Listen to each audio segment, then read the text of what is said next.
반갑습니다. 선생님이 오늘 새로 시작할 영역의 공부는 언어 영역입니다. 여기서 말하는 언어는 2015 개정교육과정에서 예전에 부르던 문법이라는 말 대신에 언어를 사용하고 있습니다. 그래서 국어에서 언어라고 하면 문법 영역을 이야기한다 라고 기억하시면 될 것 같습니다. 선생님이 그 음운부터 보통 문법에서는 시작이 되는데 오늘 3학년 고등학교 3학년 학력평가 문항 중에서 3학년 학생들이 제일 많이 틀렸던 영역 부분이 보조용언에 대한 거였습니다. 보조용언과 띄어쓰기에 대한 내용이었는데 그 문항들 보면서 그때그때 필요한 개념들을 조금씩 해 나가려고 하니까 한 강씩 조금씩 들으면서 기본 개념을 챙겨 가시면 좋겠습니다. 근데 여러분들이 문제를 계속 풀어본 친구들은 알겠지만 사실 외워서 치는 문제는 요즘은 거의 나오지 않습니다. 하지만 기본 개념에 대한 이해가 있으면 문법 영역에서 문항을 풀 때 훨씬 더 겁내지 않고 수월하게 풀 수 있기 때문에 기본 개념은 공부를 해두시면 좋겠습니다. 자, 먼저 5월 1일 시행되었죠. 자, 선생님이 날짜가 지나서 5월 21일 시행된 고3 전국연합 학력평가에 나온 문법 문항입니다. 15번을 사실 많은 학생들이 틀렸는데 사실 이 문제가 선생님이 좀 안타까웠던 게 보조용언이나 본용언에 대해서 잘 몰라도 보기 1하고 2에 있는 내용만 조금 더 섬세하게 봤으면 잘 몰라도 풀 수 있는 문제였습니다. 참 안타까운 내용이었는데 자 문항을 잠깐 보겠습니다. 보기 1과 2를 제시하고 보기 2에 있는 기역부터 미음까지의 내용을 보기 1에서 하나하나 찾아서 적용한 선지를 고르는 겁니다. 잘못 설명된 것이 한 가지가 있었습니다. 먼저 1번부터 보겠습니다. 기역은 본용언이 합성어지만 활용형이 이음절인 경우이므로 빈내와 준다로 붙였을 수 있다. 자, 이 내용은 활용형이 이음절인 경우니까 붙였을 수 있다라는 내용은 보기 1에 어디에 있냐면 이음절에 대한 내용이 여기 있죠. 활용형이 이음절인 경우에 본영음과 보조영을 붙여 쓴다. 자, 그러면 1번 선지는 맞는 거죠. 니은 보겠습니다. 2번. 저거 둘만 하다. 니은은 본용언 뒤에 보조용언이 거듭 나타나는 경우이므로 거듭 나타난다는 건 중복돼서 2개 이상 나타난다는 얘기죠. 자, 그렇게 나타나는 경우이므로 둘과 만하다는 붙였을 수 있다. 자, 거듭 나타나는 경우 어디 있냐면 보기 1의 맨 마지막에 있었죠. 본용언 뒤에 보조용언이 거듭 나타나는 경우는 뭐라고 했습니까? 앞에 보조용언만 본용언에 붙였을 수 있다고 했습니다. 그런데 이번에는 어이없게 붙였을 수 있다고 말했으니까 이거는 틀린 거죠. 그래서 정답은 2번이었습니다. 자, 요거 정도만 해도 이건 충분히 풀 수 있는 문제였는데 사실 이걸 그 5개 문법 중에서 이거 틀린 친구들이 좀 있어서 좀 많이 안타까웠습니다. 자, 이렇게 기본 내용을 조금만 이해하고 있으면 제시된 자료를 분석하는 문법은 언어는 탐구 영역입니다. 그래서 여러분들이 탐구 영역이라는 거 잊어버리지 말고 제시되는 지문이나 보기를 잘 분석하는 것이 문법 영역에서 여러분들이 해야 할 일입니다. 하지만 그래도 기본 개념을 알면 여기 나오는 제시문들을 훨씬 더 잘 읽어낼 수 있으니까 기본 개념은 지금부터 챙겨나가도록 하겠습니다. 자, 그러면 먼저 본용언과 보조용언이 뭔지부터 한번 확인해 보겠습니다. 먼저 본용언의 개념입니다. 자, 개념을 머릿속에 잘 이해를 해 두어야 이 다음에 어떤 설명이 나왔을 때 혼동하지 않을 수 있습니다. 자, 1. 본용언의 개념입니다. 둘 이상의 용언이 이어져. 자, 조건입니다. 둘 이상의 용언이어야 된다는 거. 한 개가 아니라. 용언이 2개 이상 있어야 되고 그것이 하나의 서술어를 이룰 때 혼자서도 서술어의 역할을 할 수 있는 용언이 본용언입니다. 자, 다시 말해서 용언과 용언이 이어질 때 혼자서도 서술어 역할을 할 수 있어야 된다고. 그리고 보조 용언은 이 본용언에 연결되어서 의존적으로 쓰이면서 그것의 뜻을 보충해주는 용언이 보조 용언입니다. 그리고 혹시나 해서 선생님이 용언의 개념도 다시 설명해 드리도록 하겠습니다. 자, 용언은 어떤 게 용언이죠? 동사와 형용사를 용언이라고 합니다. 자, 지금 이거 모르는 친구들은 없겠죠? 하지만 만약에 1학년이 이 강의를 본다면 용언은 동사와 형용사라는 거 기억해 두시면 좋겠습니다.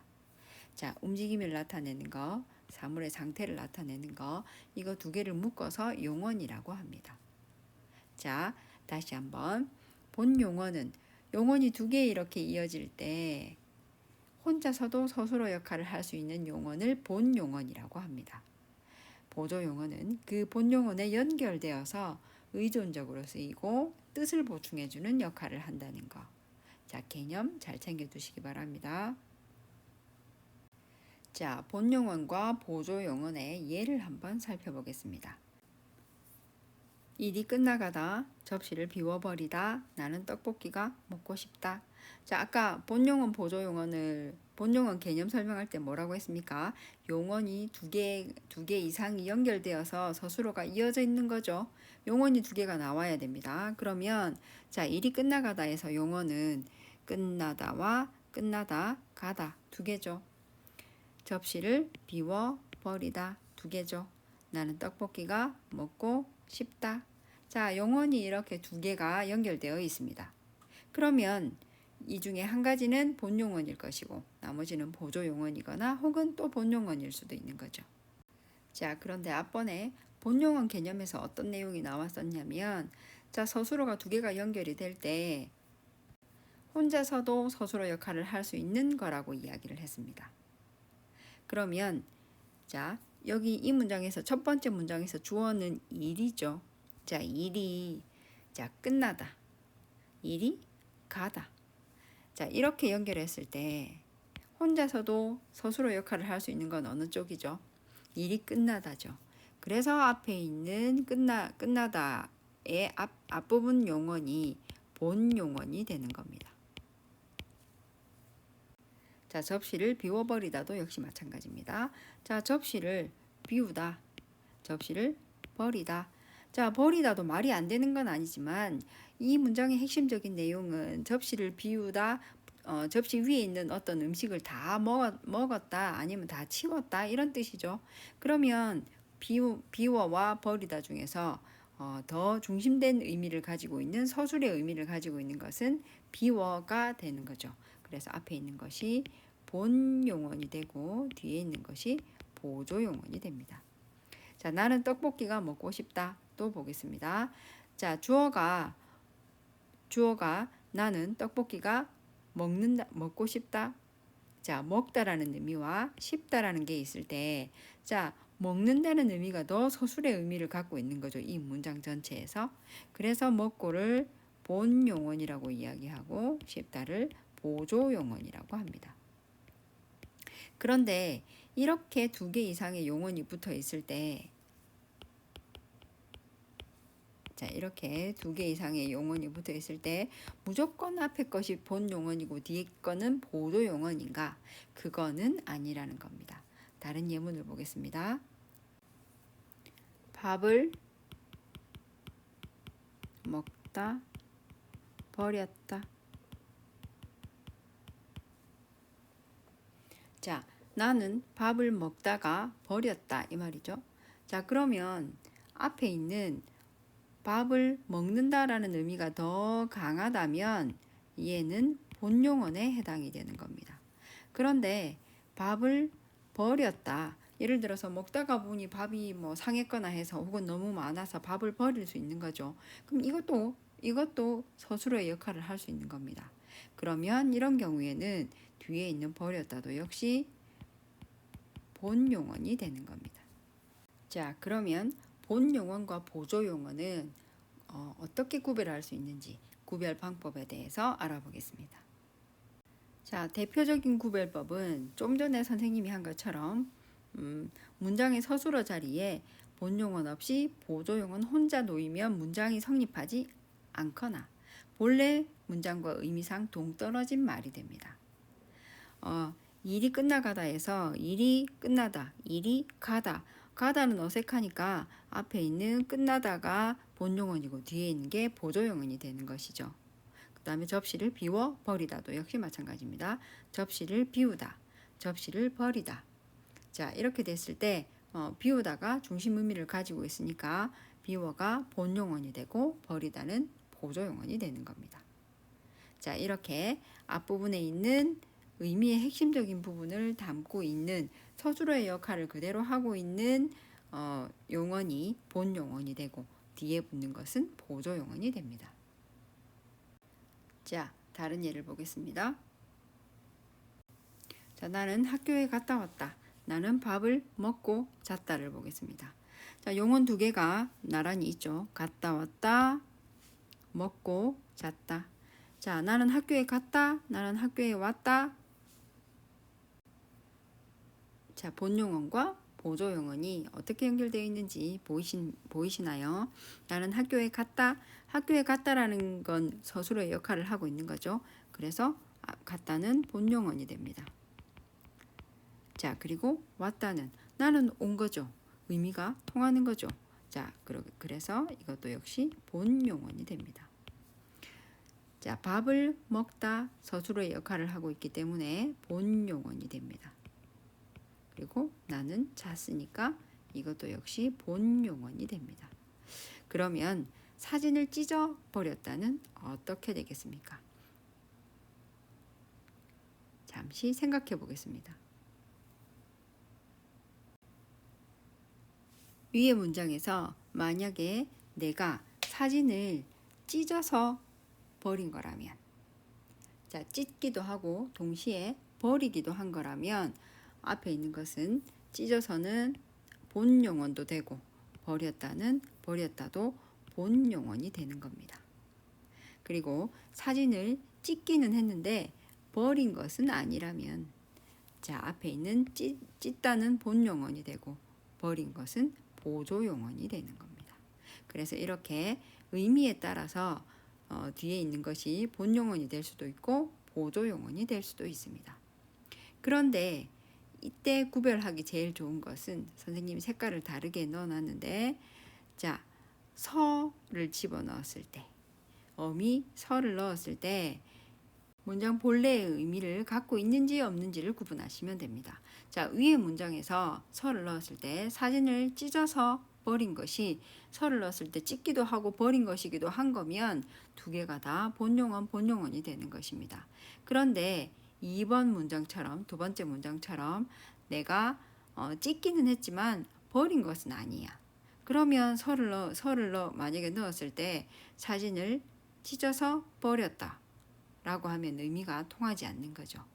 그래서 이런 경우에는 앞부분에 있는 것은 본용언이 되고 뒤에 있는 것은 보조용언이 되는 겁니다.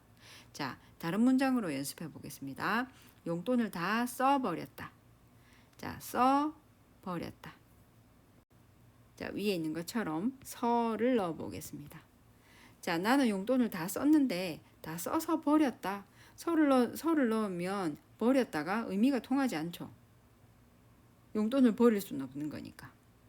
그래서 요것은 앞에 있는 것은 본용언이고 버렸다는 보조용언이 되는 겁니다. 그래서 한 번 더 강조하자면 서를 넣었을 때 뒤에 있는 그 용언이 말이 안 되는 거면, 문장 전체의 의미를 벗어나거나 말이 안 되는 거면 보조용언이라는 얘기입니다. 자, 밑에 있는 문장 확인하겠습니다. 네 가방 나 좀 보여줘. 자, 서를 넣어 보겠습니다. 어떻습니까? 말이 됩니까? 보여서 줘. 말이 안 되죠. 그러니까 앞에 있는 보여는 본용언이 되고 뒤에 있는 줘는 보조용언이 됩니다. 자, 그리고 보조용언은 종류가 있습니다. 자, 보조동사와 보조형용사가 있는데, 자, 예시는 굉장히 많지만 대표적인 몇 개를 보자면, 자, 먹어두다, 가르쳐주다, 신어, 보다 이런 것처럼 자, 동작의 느낌이 살아있으면 보조동사가 되고 상태를 나타내는 거면 보조형용사가 되는 겁니다. 그런데 항상 주의해야 될 것은 신어보다의 보다와 오나보다의 보다와 같은 경우입니다.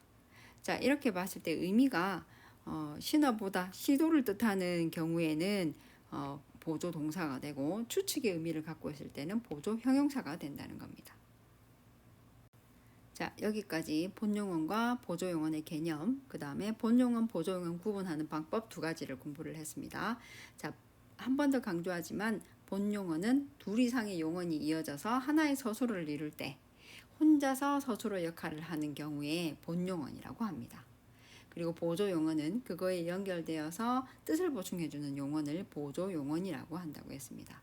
자, 그리고 이 둘의 구분법은 서술어의 역할을 하는 의미를 가지고 있으면 본용언이 되고 그거를 지웠을 때 의미가 그대로 살아있으면 본용언이고 그렇지 않은 경우에는 보조용언입니다. 그리고 두 번째 구별 방법은 서를 넣었을 때 자, 문장의 의미가 이루어지지 않으면 의미가 변하거나 의미가 달라지면 뒤에 나오는 것은 보조용언이 된다는 겁니다. 자, 여기까지 보조용언에 대해서 알아보았습니다. 고생하셨습니다.